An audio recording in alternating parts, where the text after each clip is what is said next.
कोपरगांव में समता पथ संस्था कर्मचारी पर हुए हमले को लेकर अब बीजेपी ने भी मोर्चा खोल दिया है। युवा नेता विवेक कोल्हे ने इस घटना को विकास से ध्यान भटकाने की साजिश बताया है। क्या चुनाव से ठीक पहले यह हमला जानबूझकर कराया गया? भाजपा ने पुलिस से क्या मांग की है? देखिए इस पूरे मामले पर बीजेपी का आधिकारिक रुख और उनकी सखोल जांच की मांग। कोपरगांव में एक निजी पथ संस्था के कर्मचारी पर हुए हमले की घटना ने अब सियासी रंग ले लिया है। भाजपा और उसके सहयोगी दल ने जोरदार मांग की है कि मतदान से पहले इस पूरे मामले की तेजी से और सखोल जांच की जाए। युवा नेता विवेक कोल्हे पराग संधान और भाजपा के तमाम ओहदेदार और कार्यकर्ताओं ने पुलिस स्टेशन का दौरा किया। उन्होंने इस घटना पर सख्त एतराज जाहिर करते हुए पुलिस से मामले की निष्पक्ष और फौरी जांच शुरू करने की मांग की। इस मौके पर विवेक कोल्हे ने अपनी बात रखी। उन्होंने कहा कि वारी गांव के रहने वाले बाबा साहेब ठोमरे नाम के जिस कर्मचारी को पीटा गया है वो बेशक एक खास संस्था में काम करते हैं, लेकिन उनका परिवार कोल्हे परिवार के साथ कई सालों से सामाजिक तौर पर जुड़ा हुआ है। इसीलिए इस वारदात के पीछे के सभी पहलुओं, संबंधों और पूरी पृष्ठभूमि की जांच करना बेहद जरूरी है। भाजपा ने संदेह जाहिर करते हुए कहा कि चुनाव के बिल्कुल मुहाने पर ऐसी घटना का होना शहर में कई तरह के शक पैदा करता है। यह शक जाहिर किया गया है कि क्या यह घटना जानबूझकर कराई गई है। इसका मकसद ये हो सकता है कि लोगों का ध्यान विकास के बुनियादी मुद्दों से हटाया जाए, कुछ उम्मीदवारों के गिर्द चल रही गैर कानूनी गतिविधियों की अफवाहों पर पर्दा डाल सके। विवेक कोल्हे ने स्पष्ट किया कि हमला किसने किया और इसके पीछे उनका असल मकसद क्या था। इसकी गहरी जांच कर सच्चाई जनता के सामने लाना निहायत जरूरी है। विवेक कोल्हे ने साफ कहा कि कहीं ये किसी का ऐसा सियासी दाव तो नहीं है जिससे शहर के अमन और माहौल को बिगाड़कर फायदा उठाया जा सके। पुलिस को इस एंगल से भी जांच करनी चाहिए।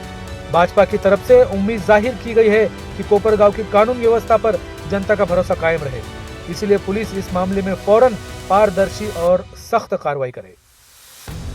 एका पतसंस्थेच्या कर्मचाऱ्यावर या ठिकाणी बेट इथं अज्ञात व्यक्तीकडून झालेल्या मारहाणी घटनेचे निषेध नोंदवायला आम्ही आलेलो आणि सखोल चौकशी करावं म्हणून हे निवेदन द्यायला आम्ही या ठिकाणी आलेलो आहोत।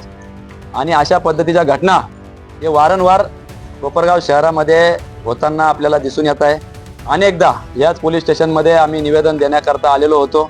दिवसा ढवळ्या वार होतात, हल्ले होतात, चोऱ्या होतात, मारामाऱ्या होतात। याच बेड भागामध्ये काही लोक म्हणण्यापेक्षा विद्यमान आमदारांचे सुयस आहेत आजही जेलमध्ये मारामारीच्या आरोपामध्ये त्या ठिकाणी आहेत आणि त्याच्यामुळे वारंवार या घटना या विशिष्ट भागामध्येच घडताना आपल्याला दिसतात। आणि संबंध शहरामध्येच खरं तर चोऱ्यांचं सत्र असेल, मंगलसूत्र चोरीचं सत्र असेल, मोटरसायकल चोरीचं सत्र असेल आणि कुठंतरी धाक या ठिकाणी प्रशासनाचा किंवा पोलीस यंत्रणाचा असला तरी काही राजआश्रय असलेले लोक ही घटना करतात का काय याचा देखील शोध सखोल पद्धतीने घेतला गेला पाहिजे अशी आमची या निमित्ताने मागणी आहे। आणि या ठिकाणी सदरील व्यक्ती जे आहे त्यांचे वडील हे आमच्या पक्षाशी संलग्न आहे।